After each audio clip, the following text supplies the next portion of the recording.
ನಮಸ್ಕಾರ ಸ್ನೇಹಿತರೆ ಇಂದಿನ ವಿಡಿಯೋದಲ್ಲಿ ಕರ್ನಾಟಕದ ಲಕ್ಷಾಂತರ ಹಿರಿಯ ನಾಗರಿಕರಿಗೆ ಸಂಬಂಧಿಸಿದ ಅತ್ಯಂತ ಪ್ರಮುಖ ಮಾಹಿತಿಯನ್ನು ತಿಳಿಸಿಕೊಡಲಿದ್ದೇವೆ. ರಾಜ್ಯ ಸರ್ಕಾರದ ಮುಖ್ಯಮಂತ್ರಿ ಸಂಧ್ಯಾ ಸುರಕ್ಷಾ ಯೋಜನೆ ಮೂಲಕ ಪ್ರತಿ ತಿಂಗಳು 1,200 ರೂಪಾಯಿ ಪಿಂಚಣಿ ಪಡೆಯುತ್ತಿರುವ ಹಾಗೂ ಹೊಸದಾಗಿ ಅರ್ಜಿ ಸಲ್ಲಿಸಲು ಬಯಸುವವರು ಈ ಮಾಹಿತಿಯನ್ನು ತಪ್ಪದೇ ತಿಳಿದುಕೊಳ್ಳಬೇಕು. ಈ ಯೋಜನೆಗೆ ಯಾರು ಅರ್ಹರು, ಯಾವ ದಾಖಲೆಗಳು ಬೇಕು, ಅರ್ಜಿಯನ್ನು ಹೇಗೆ ಸಲ್ಲಿಸಬೇಕು, ಪಿಂಚಣಿ ಯಾಕೆ ನಿಲ್ಲುತ್ತದೆ, KYC ಮಾಡಬೇಕೇ, ಈ ಎಲ್ಲ ಪ್ರಶ್ನೆಗಳಿಗೆ ಈ ವಿಡಿಯೋದಲ್ಲಿ ಸಂಪೂರ್ಣ ಉತ್ತರ ಸಿಗಲಿದೆ. ಆದ್ದರಿಂದ ವಿಡಿಯೋವನ್ನು ಸ್ಕಿಪ್ ಮಾಡದೆ ಕೊನೆವರೆಗೂ ನೋಡಿ. ಸ್ನೇಹಿತರೆ, ಮುಖ್ಯಮಂತ್ರಿ ಸಂಧ್ಯಾ ಸುರಕ್ಷಾ ಯೋಜನೆ ಕರ್ನಾಟಕ ಸರ್ಕಾರದ ಸಾಮಾಜಿಕ ಭದ್ರತಾ ಯೋಜನೆಗಳಲ್ಲಿ ಪ್ರಮುಖ ಯೋಜನೆಯಾಗಿದೆ. ಆರ್ಥಿಕವಾಗಿ ಹಿಂದುಳಿದಿರುವ ಹಿರಿಯ ನಾಗರಿಕರಿಗೆ ಮಾಸಿಕ ಆರ್ಥಿಕ ನೆರವು ನೀಡುವ ಉದ್ದೇಶದಿಂದ ಈ ಯೋಜನೆಯನ್ನು ಹಲವು ವರ್ಷಗಳಿಂದ ಯಶಸ್ವಿಯಾಗಿ ಜಾರಿಗೊಳಿಸಲಾಗಿದೆ.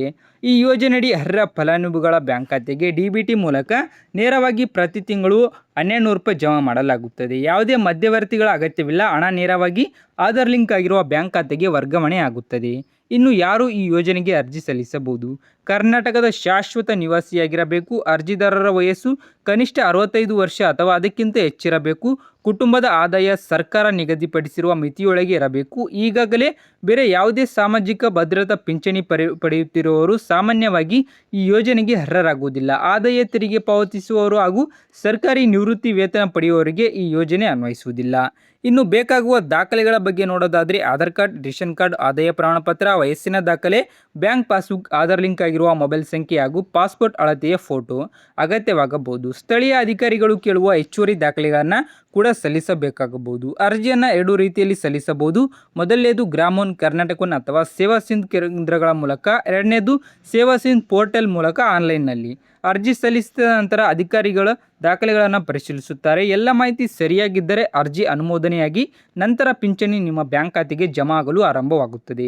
ಹಲವರು ಪಿಂಚಣಿ ಮಧ್ಯದಲ್ಲಿ ನಿಂತು ಹೋಗಿರುವ ಅನುಭವವೂ ಇದೆ. ಇದಕ್ಕೆ ಹಲವು ಕಾರಣಗಳಿರಬಹುದು. KYC ಪೂರ್ಣಗೊಳಿಸದಿರುವುದು, ಬ್ಯಾಂಕ್ ಖಾತೆ ಬದಲಾವಣೆ, ಆಧಾರ್ ಮತ್ತು ಬ್ಯಾಂಕ್ ವಿವರಗಳಲ್ಲಿ ವ್ಯತ್ಯಾಸ, ಆದಾಯ ಪ್ರಮಾಣಪತ್ರ ಅವಧಿ ಮುಗಿದಿರುವುದು ಅಥವಾ ದಾಖಲೆಗಳಲ್ಲಿ ತಪ್ಪುಗಳಿರುವುದು ಪ್ರಮುಖ ಕಾರಣವಾಗಿರಬಹುದು.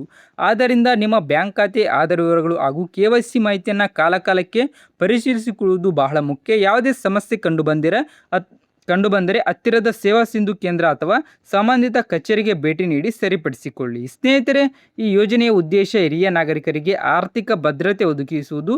ಸಣ್ಣ ಮೊತ್ತವಾದರೂ ಔಷಧಿ, ದಿನನಿತ್ಯದ ಅಗತ್ಯ ವೆಚ್ಚಗಳಿಗೆ ಈ ಪಿಂಚಣಿ ಸಾಕಷ್ಟು ಸಹಾಯವಾಗುತ್ತದೆ. ಈ ಮಾಹಿತಿ ನಿಮಗೆ ಉಪಯುಕ್ತವಾಗಿದ್ದರೆ ವಿಡಿಯೋಗೆ ಒಂದು ಲೈಕ್ ಮಾಡಿ.